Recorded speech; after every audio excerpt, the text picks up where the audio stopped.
நம்பகத்தன்மையான செய்திகளுக்கு RTM வணக்கம். நான் ஜெயமுருகன் சந்திரன். முதலில் முதன்மை செய்திகளை காண்போம்.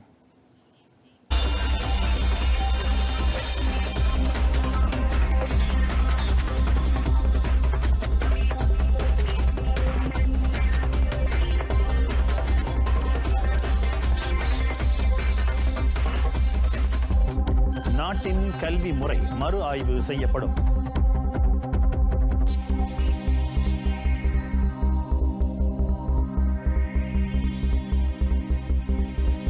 தூனாய் ராயா ரொக்கமில்லா திட்டம் நாளை தொடங்கி விண்ணப்பிக்கலாம்.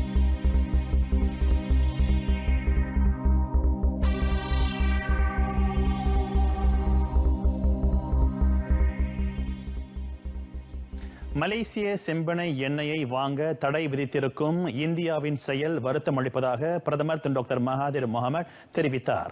இந்தியாவின் சில நடவடிக்கைகளை குறை கூறியதால் அந்நாடு அந்த முடிவை எடுத்ததா என வினவப்பட்ட போது அதிருப்தி இருப்பின் அதனை புதுடெல்லி தெரியப்படுத்த வேண்டும் என பிரதமர் குறிப்பிட்டார்.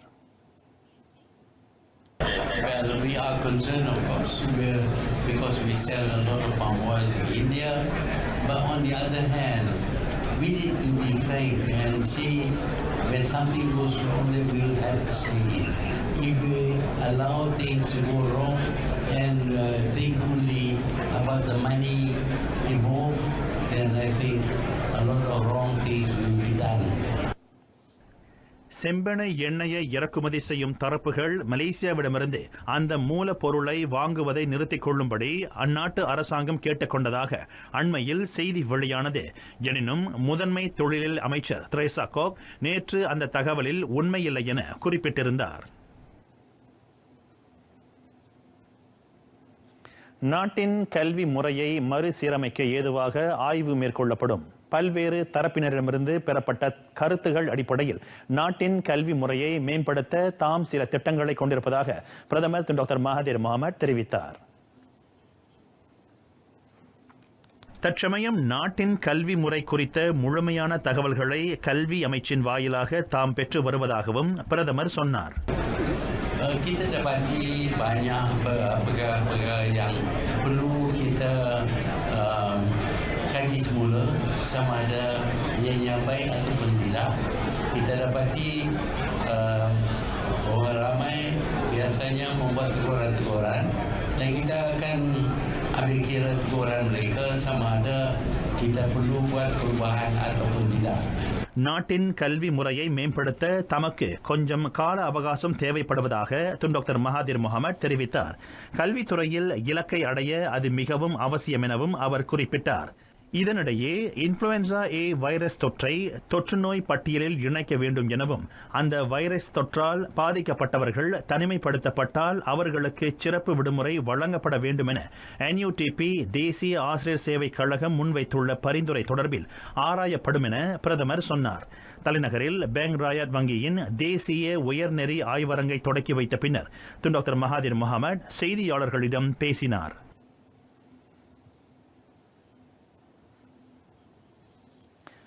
பாக்கத்தான் ஹரப்பான் தலைவர் மன்றம் கேட்டுக்கொண்டால் உடனடியாக பதவி விலக தயார் என பிரதமர் டாக்டர் மகாதிர் முகமது தெரிவித்தார்.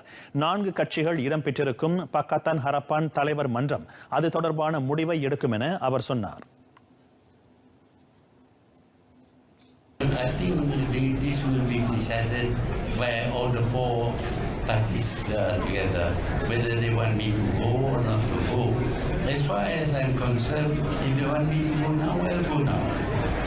இவ்வாண்டு மே மாதம் அடிலான் கட்சி தலைவர் டத்தோஸ்ரீ அன்வார் இப்ராஹிமிடம் பிரதமர் பதவியை ஒப்படைக்க வேண்டும் என அக்கட்சியின் உறுப்பினர்கள் சிலர் பரிந்துரைத்துள்ளது தொடர்பில் டாக்டர் மகாதிர் முகமது இவ்வாறு கருத்துரைத்தார். தலைநகரில் பேங்க் ராயட் வங்கியின் உயர்நெறி ஆய்வரங்கை அதிகாரப்பூர்வமாக தொடக்கி வைத்த பின்னர் அவர் செய்தியாளர்களிடம் பேசினார்.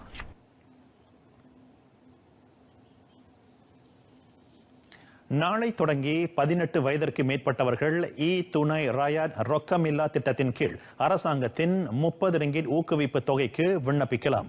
1 லட்சம் ரிங்கிட்டுக்கும் கீழ் ஆண்டு வருமானம் பெறுபவர்களே அந்த ஊக்குவிப்பு தொகைக்கு தகுதி பெறுவர். நாட்டின் டொம்பெட் எனப்படும் மின்னியல் பணப்பை சேவையை வழங்கும் கிராப், பூஸ்ட், டச் அண்ட் கோ ஆகிய 3 தேர்ந்தெடுக்கப்பட்ட செயலிகளின் மூலமாக அந்த ஊக்குவிப்பு தொகை வழங்கப்படும் என நிதியமைச்சர் லிம் குவான் ஏங் தெரிவித்தார். இந்த துணை ராயாட் திட்டத்திற்காக அரசாங்கம் 45 கோடி ரிங்கிட்டை ஒதுக்கியுள்ளது. அரசாங்கத்தின் இந்த 30 ரிங்கிட் ஊக்குவிப்பு தொகையுடன் டொம்பெட் சேவையை வழங்கும் தரப்புகளும் சொந்தமாக கூடுதல் தொகையை வழங்கக்கூடும் என லிம் குவான் ஏங் தெரிவித்தார். பயனீட்டாளர்கள், வியாபாரிகள் ஆகியோர் மத்தியில் மின்னியல் முறையில் ரொக்கமில்லா பயன்பாட்டினை ஊக்குவிப்பதற்காக அரசாங்கம் இந்த முயற்சியினை மேற்கொண்டுள்ளது. Bagi memastikan supaya inisiatif ini akan mempercepatkan proses digitalisasi, wang RM30 tersebut perlu dibelanjakan oleh penerima mulai 15 Januari 2020 sehingga 14 Mac 2020. Baki yang tidak dibelanjakan akan luput selepas 14 Mac 2020.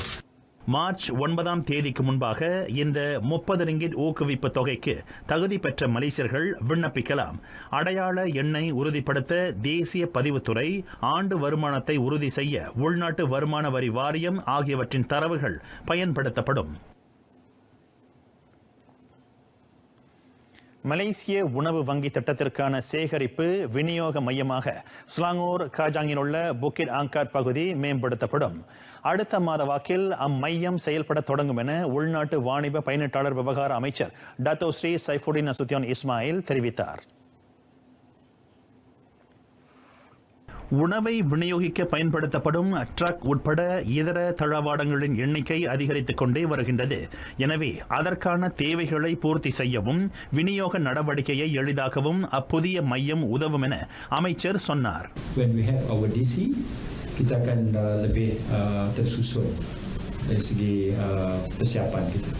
Mengumpulkan sumbangan, kemudian diagihkan ke kawasan operasi kami. Dan ini memudahkan berlaku dengan pantas dan tanpa red tape dan birokrasi. முன்னதாக புத்ராஜயாவில் மலேசிய உணவு வங்கி நிறுவன அறவாரியத்துக்கும் Nestle மலேசிய நிறுவனத்துக்கும் இடையில் புரிந்துணர்வு உடன்படிக்கை கையெழுத்தாகும் நிகழ்ச்சியை அமைச்சர் பார்வையிட்டார். ஈராண்டுகளுக்கு அமலில் இருக்கும் அந்த உடன்படிக்கையின் வாயிலாக நாடு முழுவதும் உள்ள 50,000க்கும் அதிகமான B40 குறைந்த வருமானம் பெறும் குடும்பங்களுக்கும் வறுமை கோட்டிற்கு கீழ் இருக்கும் தரப்பினருக்கும் நெஸ்லே உணவுப் பொருட்கள் வழங்கப்படும். மலேசிய உணவு வங்கி நிறுவனத்தின் சார்பில் அதன் தலைமை செயல்முறை அதிகாரி அப்துல் வஹாப் லோங்கும், நெஸ்லே மலேசியா நிறுவனத்தின் தலைமை செயல்முறை அதிகாரி யுவான் அரனோல்ஸும் அந்த உடன்படிக்கையில் கையெழுத்திட்டனர். நெஸ்லே மலேசியா நிறுவனத்தின் தலைவர் தான் ஸ்ரீ சைட் அன்வார் ஜமாலுலாயிலும் இந்நிகழ்ச்சியில் கலந்து கொண்டார். உள்நாட்டு வாணிப பயனீட்டாளர் விவகார அமைச்சின் கீழ் உள்ள 2010ஆம் ஆண்டு போட்டியாற்றல் சட்டம், போட்டியாற்றல் ஆணைய சட்டம் ஆகியவற்றில் திருத்தம் செய்யப்படும். அதோடு புதிய சட்டங்களும் அடுத்த மக்களவை கூட்டத்தின் போது தாக்கல் செய்யப்படும் என உள்நாட்டு வாணிப பயனீட்டாளர் விவகார அமைச்சர் டத்தோ ஸ்ரீ சைஃபுடின் நசுத்தியான் இஸ்மாயில் தெரிவித்தார். மைசிசி எனப்படும் போட்டியாற்றல் ஆணையம் நிறுவப்பட்டதன் நோக்கத்தை அடையவும் அதன் செயல்பாடுகளை மேம்படுத்தவும் இந்த சட்ட திருத்தம் அவசியம். அதனால் இவ்வாண்டில் அந்த சட்ட திருத்தங்கள் செய்யப்படும் என டத்தோ ஸ்ரீ சைஃபுடின் நசுத்தியான் இஸ்மாயில் சொன்னார். நடப்பில் உள்ள சட்ட விதிமுறைகள் வர்த்தக போட்டியாற்றலை மேம்படுத்துவதற்கோ அதற்கு உதவியாக அதிகாரிகளின் அதிகார வரம்பை நீட்டிப்பதற்கோ ஏதுவாக இல்லை. எனவே சம்பந்தப்பட்ட சட்டங்களில் திருத்தம் செய்யப்படுவதாக அமைச்சர் சொன்னார். தலைநகரில் ஐசிசி மலேசிய போட்டியாற்றல் ஆணையம் ஏற்பாடு செய்திருந்த பேச்சு போட்டியை தொடக்கி வைத்த பின்னர் டத்தோ ஸ்ரீ சைஃபுடின் நசுத்தியான் இவ்விவரங்களை வெளியிட்டார். இன்ஃப்ளூயன்சா ஏ வைரஸ் தொற்று சம்பவங்களை தடுக்க பள்ளி நிர்வாகமும் சிறார் பாதுகாப்பு பராமரிப்பு மையங்களும் சுகாதார பரிசோதனை உட்பட அந்நோய் தொற்றை தடுக்கும் முன்னெச்சரிக்கை நடவடிக்கைகளை மேற்கொள்ள வேண்டும். சிறுவர்களுக்கு இன்ஃப்ளூயன்சா ஏ வைரஸ் தொற்றுக்கான அறிகுறிகள் தென்பட்டால் அவர்களை சிகிச்சைக்காக கிளினிக் அல்லது மருத்துவமனைக்கு உடனடியாக அழைத்துச் செல்லுமாறு சுகாதார துணை அமைச்சர் டாக்டர் லீ புன்சாய் கேட்டுக் கொண்டார். இன்ஃப்ளூயன்சா ஏ வைரஸ் தொற்றால் பாதிக்கப்பட்டிருப்பது போன்ற அறிகுறிகள் உள்ளவர்கள் பொது இடங்களுக்கு செல்ல வேண்டாம் என டாக்டர் லீ புன்சாய் அறிவுறுத்தினார். மேலும் பாதிக்கப்பட்டவர்கள் முக கவசங்களை அணிய வலியுறுத்தப்படுவதாகவும் அவர் சொன்னார். மாணவர்கள், ஆசிரியர்கள் என அனைவரும் சுத்தத்தை பேணும் அம்சங்களில் கூடுதல் முக்கியத்துவம் வழங்க வேண்டும் என்றார் அவர். அதோடு இன்ஃப்ளூயன்சா ஏ வைரஸ் தொற்றுக்கான அறிகுறிகள் உள்ள சிறுவர்களை பள்ளிக்கு அனுப்ப வேண்டாம் எனவும் துணை அமைச்சர் கேட்டுக் கொண்டார். சரவா ஸ்ரீ அமான் லோபோ அன்துவுக்கு வருகை மேற்கொண்ட போது டாக்டர் லீ புன்சாய் செய்தியாளர்களிடம் பேசினார். தலைநகர் சென்தோல் சந்தையின் அடிப்படை வசதிகளை மறுசீரமைக்க 3 கோடி ரிங்கேட் ஒதுக்கப்பட்டுள்ளது. அடுக்குமாடி கார் நிறுத்துமிடத்தை உட்படுத்தியிருக்கும் புதிய சென்தோல் சந்தையின் கட்டுமான பணிகள் இவ்வாண்டு தொடங்கும் என எதிர்பார்க்கப்படுவதாக கூட்டரசு பிரதேச அமைச்சர் காலில் அப்துல் சமாட் தெரிவித்தார். செந்தூல் சந்தையை மறுசீரமைக்க ஓராண்டு 6 மாதங்கள் ஆகலாம் என கணிக்கப்பட்டுள்ள வேளை வியாபாரிகளின் நலனுக்காக தற்காலிக சந்தை தளம் ஏற்படுத்தப்படும். வியாபாரிகளுக்கு சிரமத்தை அளிக்காத வண்ணம் புதிய சந்தையும் வசதியான மக்கள் எளிதாக செல்லக்கூடிய பகுதியில் அமைக்கப்படும். கடந்த ஆண்டு டிசம்பர் 31ஆம் தேதி செந்தூல் சந்தையில் நிகழ்ந்த தீ விபத்தில் 19 வியாபாரிகளின் கடைகள் சேதமடைந்தன. அவர்களுக்கு புதிய கடைகளை கட்டித்தர 2,50,000 ரிங்கிட்டை கோலாலம்பூர் மாநகர் மன்றம் ஒதுக்கியுள்ளது. பாதிக்கப்பட்ட வியாபாரிகளுக்கு உதவும் வகையில் 16 தற்காலிக கடைகள் அமைக்கப்பட்டுள்ளதோடு நிதியுதவியையும் கோலாலம்பூர் மாநகர் மன்றம் வழங்கியது. தலைநகரில் அந்த தீ சம்பவத்தில் பாதிக்கப்பட்ட வியாபாரிகளுக்கு நிதியுதவியை எடுத்து வழங்கும் நிகழ்ச்சிக்கு பின்னர் காலில் அப்துல் சமாட் செய்தியாளர்களிடம் பேசினார்.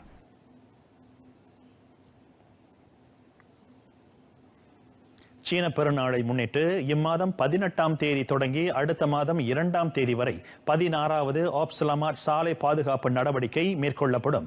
அந்த பாதுகாப்பு நடவடிக்கையின் வாயிலாக இம்முறை சட்டவிரோதமாக பந்தயத்தில் ஈடுபடும் தரப்பினர் கண்காணிக்கப்படுவார்கள்.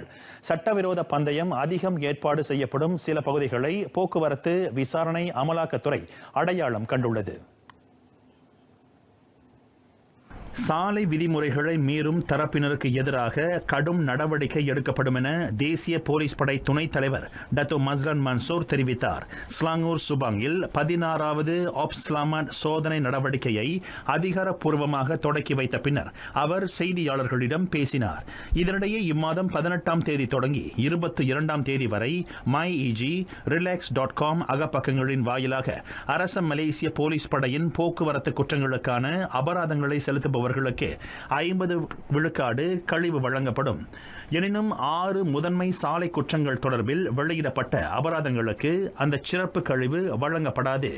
இவ்வேளையில் சீன பெருநாள் விடுமுறை காலத்தின் போது சுமார் 20 லட்சம் வாகனங்கள் பிளாஸ் நெடுஞ்சாலையை பயன்படுத்தும் என கணிக்கப்பட்டுள்ளதாக பிளஸ் நிறுவனத்தின் தலைவர் டத்தோ மொஹமட் நசீர் லத்தீப் தெரிவித்தார்.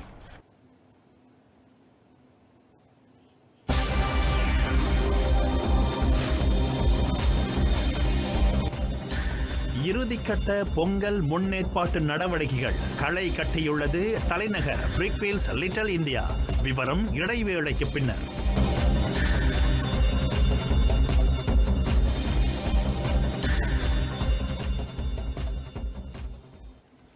அரசாங்கத்துக்கும் மக்களுக்கும் இடையிலான உறவு பாலமாக வானொலி தொலைக்காட்சி நிலையமான RTM தொடர்ந்து விளங்கும். குறிப்பாக தெளிவான ஏற்புடைய தகவல்களை மக்களிடம் கொண்டு சேர்ப்பதில் அது தொடர்ந்து முனைப்பு காட்டும். அமைச்சுகள், துறைகள், நிறுவனங்கள் ஆகியவற்றுக்கு இடையிலான ஒத்துழைப்பின் வாயிலாக தரம் வாய்ந்த ஒளிபரப்பு துறையை உருவாக்கும் இலக்கு எட்டப்படும் என ஒளிபரப்பு துறையின் தலைமை இயக்குனர் நோர் யஹாத்தி அவாங் தெரிவித்தார். அரசாங்கத்தின் கொள்கைகளை மக்களிடம் கொண்டு சேர்க்கும் கடப்பாட்டை வானொலி தொலைக்காட்சி நிலையமான RTM கொண்டுள்ளது. புத்ரஜயாவில் துணை பிரதமர் Datuk Seri doctor Wan Azizah Wan Ismail உடனான சந்திப்புக்கு பின்னர் நோர் யஹாத்தி அவாங் அவ்வாறு தெரிவித்தார். இதனிடையே மக்களின் நலனை உட்படுத்திய அம்சங்களை செயல்படுத்துவதே அரசாங்கத்தின் முதன்மை நோக்கம் என துணை பிரதமர் குறிப்பிட்டார். ஒளிபரப்புத் துறையின் புதிய தலைமை இயக்குநராக நியமிக்கப்பட்டிருக்கும் நோர் யஹாத்தே அவாங்குக்கும் துணை பிரதமருக்கும் இடையில் நடைபெற்ற அந்த 1 மணி நேர சந்திப்பின் போது பெண்களை உட்படுத்திய விவகாரங்கள் உட்பட பல்வேறு அம்சங்கள் தொடர்பில் கலந்துரையாடல் நடத்தப்பட்டது. பெண்களுக்கும் சிறுவர்களுக்கும் முக்கியத்துவம் வழங்குவதை தமது அமைச்சு உறுதி செய்து வருவதாக மகளிர் குடும்ப சமூக மேம்பாட்டு அமைச்சருமான டத்தோஸ்ரீ டாக்டர் வான் அசிசா குறிப்பிட்டார்.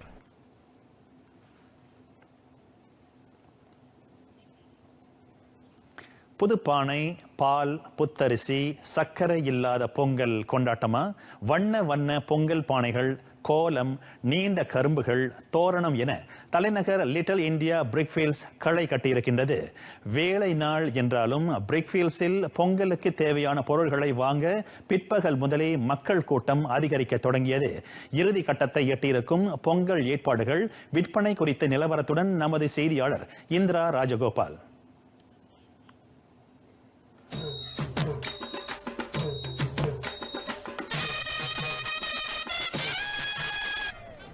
தலைநகரில் இந்திய வர்த்தகர்கள் அதிகம் செயல்படும் முக்கிய பகுதி பிரிக்ஃபீல்ட்ஸ்.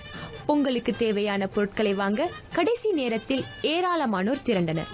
பொங்கல் பானைகள், பால், சர்க்கரை, செங்கரும்புகள், மாவிலை, தோரணம், மஞ்சள் கொத்து, வாழை இலை, இனிப்பு பலகாரங்கள் உட்பட இறை வழிபாட்டுக்கும் சமையலுக்கும் தேவையான பொருட்கள் அனைத்துமே ஒரே இடத்தில் கிடைப்பதால் வாங்கி செல்ல எளிதாக இருப்பதாக பொதுமக்களில் சிலர் தெரிவித்தனர். பிரிக்ஃபீல்ட்ஸ்லனா எல்லா பொருளுமே எல்லாமே கிடைச்சிருது. இங்கேயே அது ஜேம கூட பொருட்படுத்தாமல் எல்லாம் வந்து இங்கே வாங்கிக்கிறோம். நம்ம வீட்டுக்கிட்ட அங்கேருந்து ஒரு 10 மினிட்ஸ் ஜேர்னி. ஸோ இங்கே வந்தால் எல்லா பொருட்களும் சின்னாங்க வாங்கிட்டு எல்லா ஜாமும் இங்கே கிடைக்கும். அதுக்காக தான் பிரிக்ஃபீல்ட்ஸ் வருது. இதே பொருட்கள் வந்து சுலபமாக கிடைக்கும். ஸோ அதனால் மொத்தமாக இங்கே வாங்கிட்டு போந்துடுவோம். வருஷம் நாங்கள் இங்கே தான் வருவோம். வேலை மற்றும் வாழ்க்கை சூழலால் நவீன முறையில் பொங்கல் வைப்பவர்களும் இருக்கின்றனர். பொங்கல் நாளில் நவீன சமையல் சாதனங்களை தவிர்த்து பாரம்பரிய முறையில் மண்பானையில் பொங்கல் வைப்பதே சிறப்பு. அவ்வகையில் புதிய மண்பானை வைத்து பொங்கலிடும் மரபை பெற்றோரும் இளம் தலைமுறையினருக்கு கற்றுக் கொடுக்க வேண்டும் என சிலர் வலியுறுத்தினர். வெளியே தான் வைக்கிறது. இங்கே மக ஓட்டுக்கு வந்ததுனால நாங்கள் கொஞ்சம் உள்ளே தான் வைக்க வேண்டியதாக இருக்குது. விழிப்புணர்வு இருக்குது. ஏன்னா பொங்கல்னாலே எல்லாரும் அது அம்மா மட்டும் இல்லை, பிள்ளைகளும் ஆர்வமாக தான் இருக்காங்க. அதில் நம்ம செஞ்சால் பிள்ளைங்களுக்கும் அது இது வரும், ஊக்கம் வரும். நான் வெளியே தான் பண்ணிகிட்டு இருந்திருக்கேன். ஐ திங்க் அது ஒரு எக்ஸைட்டிங்கான ஒரு ட்ரெடிஷ்னலாக வே நினைக்கிறேன். பழையவற்றை விடுத்து புதிய வாய்ப்புகளை தக்க வைத்துக் கொள்ள வேண்டிய தருணம் இது. தலைநகரில் வசிக்கும் அனைவராலும் வீட்டுக்கு முன் மண்பானை வைத்து பொங்கல் திருநாளை கொண்டாட முடிவதில்லை. ஆனாலும் மஞ்சள், கரும்பு போன்ற முக்கிய விளைச்சல்களை பயன்படுத்தும் மரபு மாறவில்லை. அதனால்தான் மக்கள் அப்பொருட்களை வாங்க லிட்டில் இந்தியா விற்பனை தளங்களுக்கு படையெடுக்கின்றனர். RTM தமிழ் செய்திக்காக இந்திரா ராஜகோபால்.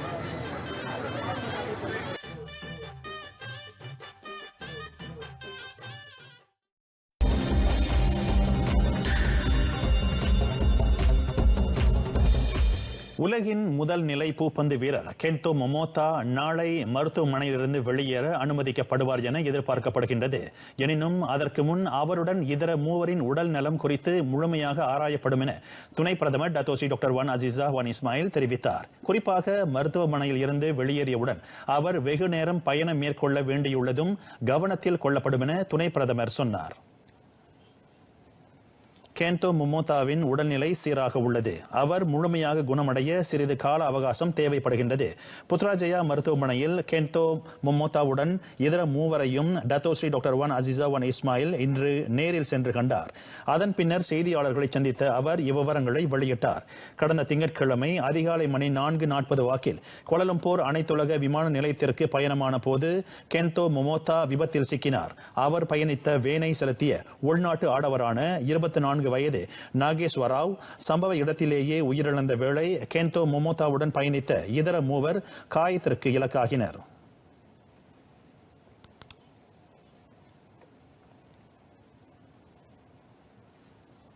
ஸ்லாங்கூர் ரவாங்கில் தமிழர்கள் அதிகம் வசிக்கும் சுங்காய்சோ பகுதியில் பழைய பொருட்களை எரித்து போகி பண்டிகையை உற்சாகமாக வரவேற்ற காட்சி தொகுப்பு இன்றைய நமது செய்தியை நிறைவு செய்கிறது. நாளை பிற்பகல் மணி 1:30க்கு மை ஃப்ரீ வியூ 123 தமிழ் செய்தி ஒளியேறும். இணைய தவறாதீர்.